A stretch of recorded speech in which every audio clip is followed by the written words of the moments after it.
Bonjour, c'est Adrien de la team Fit My Run et on se retrouve aujourd'hui pour une nouvelle vidéo test de la Epson Run Test SF 810 que j'ai juste ici. Malheureusement, je n'ai pas pu réaliser la dernière vidéo il y a 15 jours et je ne suis toujours pas en état de pouvoir effectuer une course pratique avec la montre, étant donné que je suis toujours blessé au tibia, une périostite tibiale avec laquelle je galère un petit peu. Donc aujourd'hui, on va se débrouiller pour effectuer cette vidéo sans courir.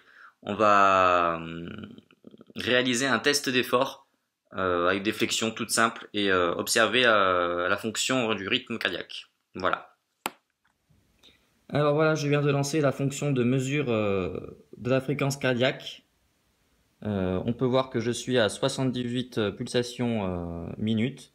Et on va voir l'évolution de cette fréquence cardiaque en fonction des flexions. C'est parti.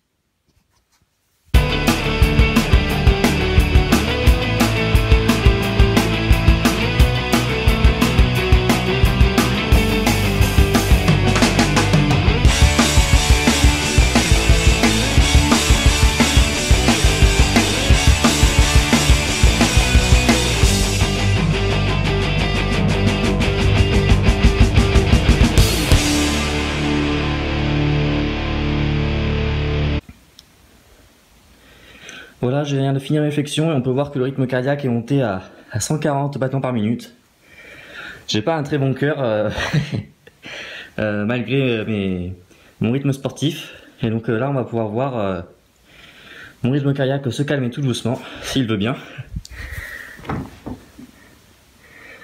avec la mesure de la montre.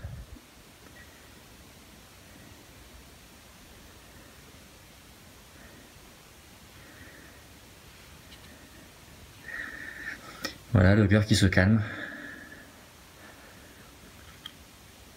Et grâce à cette montre, je peux mesurer et constater les progrès que mon cœur effectue en récupération. Donc comme je dis, j'ai pas un super cœur. Je pense que c'est dû à la génétique, puisque même au repos, mon cœur a un rythme cardiaque assez élevé.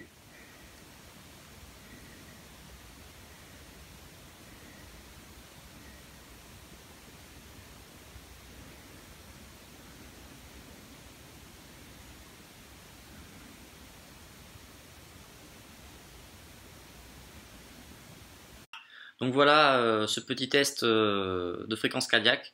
Donc on peut voir que les résultats varient énormément en fonction de la position de la montre sur le poignet.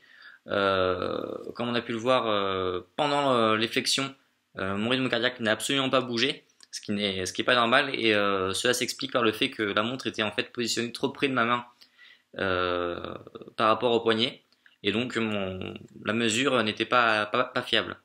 Cependant, directement après l'avoir rebougé vers l'intérieur de mon bras, on a pu voir la véritable pulsation par minute. Donc peut-être que ça ne correspond pas à mon poignet qui est plutôt fin, et donc pour lequel c'est peut-être plus compliqué de mesurer les fréquences cardiaques.